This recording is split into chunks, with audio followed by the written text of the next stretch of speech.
Binusisi kahapon ng House Justice Committee ang bank records si Vice President Sara Duterte mula noong Vice Mayor siya ng Davao City. Pinuna ng ilang miyembro ng komite ang hindi pagtugma ng bank transactions ni Duterte sa idineklara niyang total net worth. Dinala naman ng Bureau of Internal Revenue ang isang kahon na tax record ng bise pero hindi nabuksan sa pagdinig. May unang balita si Tina Panganiban Perez. May I just ask, when is the correct time to open the box? Commissioner? Ito ang selyadong kahong dala ng Bureau of Internal Revenue o BIR sa impeachment hearing sa Kamara. Naglalaman daw ito ng tax records ni na Vice President Sara Duterte at asawa niyang si Atty. Manasseh Carpio. Pero hindi ito iprinisinta ni BIR Commissioner Atty. Charlito Mendoza. The tax code prohibits the disclosure of specific tax information pertaining to specific taxpayers. However, the law provides for some exceptions, which provides that we may disclose specific tax information to Congress, provided that the examination shall be done in executive session. Matapos malinawan ng BIR na hindi in aid of legislation ang impeachment hearing, nagbanta pa ang ehensya na babawiin na lang ang mga dokumento. If the committee says that this is not in aid of legislation, then Section 20A will not apply. And therefore, what we will do, Madam Chair, is to withdraw our submission. Madam Chair, this has been submitted already. I'd Madam rather Chair. keep this. Sa huli hindi binuksan ang kahon pero maiiwan ito sa Kamara. You are so near yet you're so far. Madam Chair. The BIR apparently complied with the subpoena by bringing to us the sealed box. But because of that issue of confidentiality, we cannot open the box. Pag-uusapan na lang daw ito sa mga susunod na pagdinig. Sumalang din ang Anti-Money Laundering Council o AMLAC sa House Committee on Justice. Yes, there are suspicious transactions and covered transactions found in our system, database, or record. Covered transactions ang tawag sa mga transaksyong aabot ng mahigit 500,000 pesos. Suspicious transactions naman ang anumang halaga ng transaksyon na may dahilan para pagdudahan. Ayon sa AMLAC, may mahigit 600 suspicious at covered transactions sa bank accounts ng bise at kanyang asawa mula 2005 hanggang 2026. Umaabot ito sa 6.77 billion pesos. Mahigit 3.7 billion pesos na halaga ng transaksyon ang dumaan sa mga account ni Duterte. Halos 3 bilyong piso naman sa account ni Carpio. Attorney, to be clear, did you only initiate these reports because of this impeachment? No, Madam Chair, we have, and EMLC has always been in constant monitoring of all the transactions, and while we have generated a latest one, all the data have been as far as back as early years. Hindi po kami namimili ng personality. Ang tinitignan po namin dito ay yung data at yung numbers. Sabi pa ng AMLAC, milyong-milyong piso ang halaga ng halos lahat ng transaksyong inireport sa kanila. Puna ng isang miyembro ng komite, hindi tugma sa salin ni Duterte ang mga transaksyong dumaan sa kanyang bank accounts. Halimbawa, noong 2009, kung kailan Vice Mayor pa siya ng Davao, nagdeklara noon ng mahigit 18 million pesos na net worth si Duterte.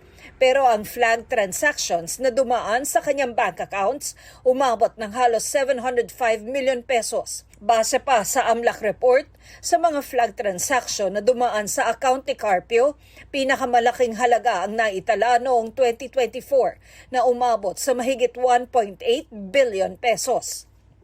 Nakasaad din sa AMLAC report, mula August 2024 hanggang January 2026, naging subject si Duterte ng 27 confidential reports na nagsasaad ng kadudadudang aktibidad, kabilang ang drug trafficking, graft and corrupt practices, at malversation of public funds.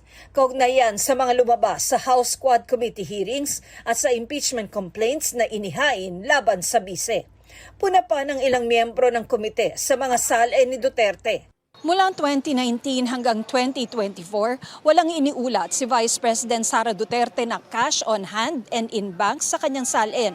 Pero may iniulat sa AMLAC o Anti-Money Laundering Council na covered at suspicious transactions sa mga bank account ng bise sa mga taong iyon.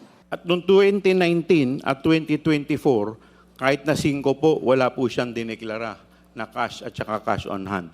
Tama po ba? Based on the submitted SALN, Your Honor, wala pong nakalagay na cash on hand or bank deposits. Kahit 5 po? Wala pong nakalagay, Your Honor. Hindi wow. Ang biglaan at tuloy-tuloy na pagkawala ng deklarasyon ng liquid assets because cash on hand and cash in bank are liquid assets. Sa kabila ng dati, meron naman na mga halaga ng mga cash on hand, cash in bank ay nagdudulot ng pagdududa sa kawastuhan at kabuuan ng subsequent SALNs ni VP Sara. Taliwas po sa kanilang patuloy na pagtanggi, lumabas na active pa ang account. Nakapag-deposit po tayo ng 448 pesos doon sa isang account na ito. Si Congressman Paulo Marcoleta, kinwestiyon ang pagpapasabpina sa mga naturang SALN. Let me state on record that the SALNs discussed were not attached in the original complaints. Hindi po sila kasama sa original complaints. And using the SALNs as a starting point without necessary predicate evidence supports the position that the investigation of the House of Representatives Committee on Justice is a fishing expedition. Paano niya nasabi yun? Kasama eh. Ito, babasahin ko. Vice President Sara Duterte committed culpable violation of the Constitution and betrayed the public trust in amassing unexplained wealth and failing to disclose all her properties and interests in properties in her SALN. Nagalagay po sa complaint eh. Pinuna rin ng isang miyembro ng House Committee on Justice kung hindi raw ba lumalabag sa bank secrecy law ang pagtalakay ng komite sa bank transactions ng bise at kanyang asawa. I'm concerned with where we are going right now. We will now be discussing from the statements of the AMLAC representative bank accounts. And I'm worried that the discussion might lead somewhere na pinagbabawal ng bank secrecy law. For the record, the coverage of bank secrecy law and for the guidance of the members are bank officials and employees and bank records. And the chair is of the opinion that the subject matter of our subpoena is apparently not covered by the protection of the bank secrecy law. We cannot use the bank secrecy law as a shield to allow public officials to hide behind. Klarong-klaro po ang pinag-uusapan natin sa isang impeachment case ay pananagutan at kailangan maging transparent ang lahat ng mga public officials.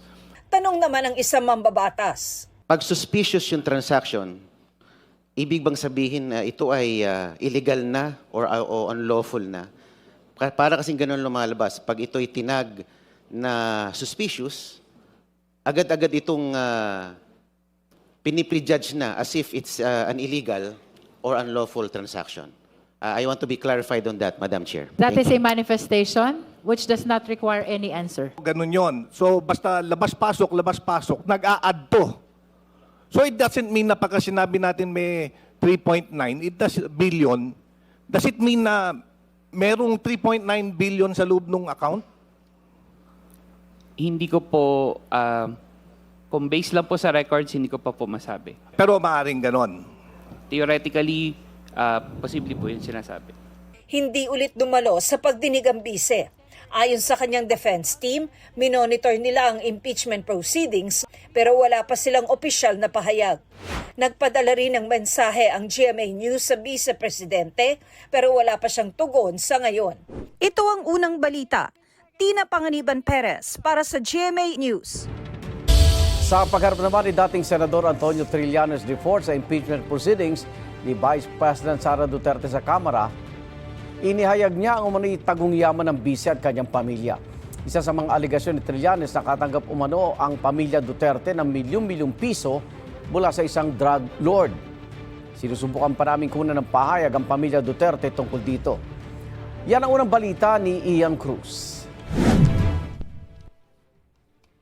Sa kanyang pagharap sa pagdinig ng House Committee on Justice sa impeachment complaint laban kay Vice President Sara Duterte, bit-bit ni dating Senador Antonio Trillanes IV ang umano'y kopya ng mga transaksyon at bank accounts ni Vice President Sara Duterte at ilang miyembro ng kanyang pamilya. Galing umano ang mga ito sa isa sa dating taga-suporta ni dating Pangulong Rodrigo Duterte. Ayon kay Trillanes, mula 2003 hanggang 2016, nasa 2.4 billion pesos ang perang pumasok sa joint account ni na VP Sara at amang si dating Pangulong Duterte. Hanggang April 2016 naman anya, mahigit 111 million pesos ang pumasok sa joint account ng bise at asawang si Attorney Manasseh Carpio. Sa katotohanan, si Rodrigo Duterte at ang kanyang pamilya ay may mga joint bank accounts na may bilyon-bilyon na dumaloy na pera. Ipresenta rin ni Trillanes ang mga kopya ng bank account at transaksyon ni na Vice President Sara Duterte, mga kapatid na sina Pulong at Baste Duterte at asawang si Mans Carpio. Gayun din ang common law partner ni dating Pangulong Duterte na si Shelito Hanilet Avancenia at anak nilang si Veronica Kitty Duterte.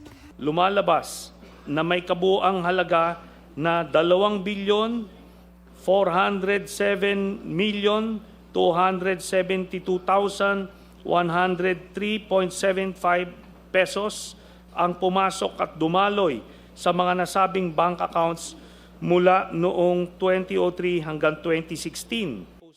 Daan-daang milyon anya rito ang galing umano sa kilalang drug lord na si Samuel Sammy Uy.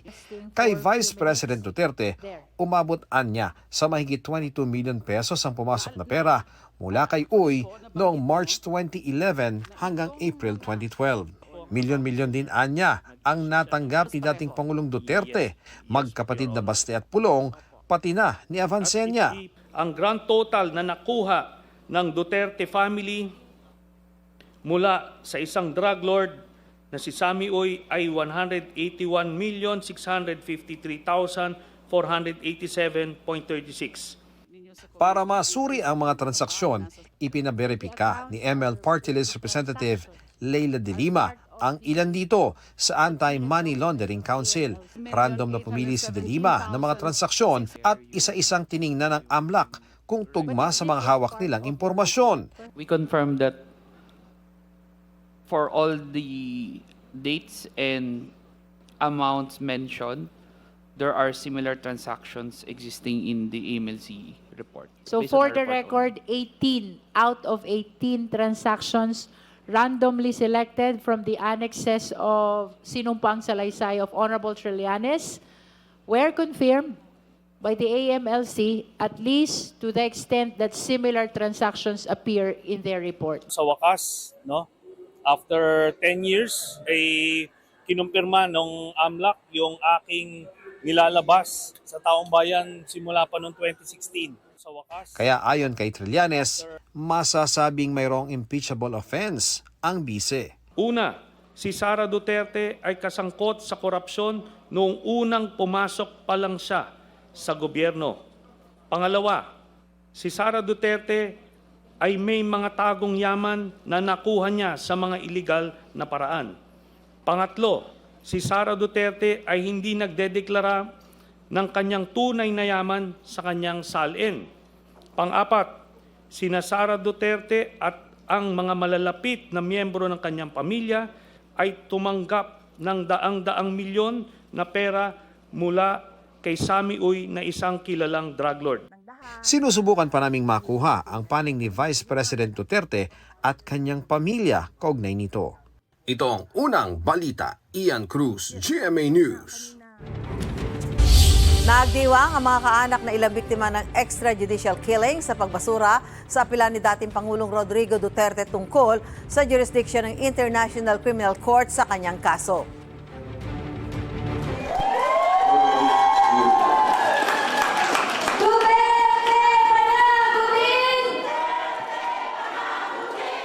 Pinagtibay ng ICC Appeals Chamber ang naunang desisyon ng Pre-Trial Chamber 1 noong Oktubre na may jurisdiction sila sa kaso ng dating Pangulo. Ibinasura ng Appeals Chamber ang 4 na grounds ng apela ng dating Pangulo. Batean nila sa Article 127 ng Rome Statute. Sakop pa rin ng ICC ang mga insidenteng pagpatay na ibinibintang kay Duterte noong panahong state party pa ang Pilipinas sa Rome Statute. Wala sa hearing ang dating Pangulo na nag-waive ng kanyang karapatang dumalo. Ayon sa kanyang defense team, inaasahan na raw nila ang desisyon ng Appeals Chamber.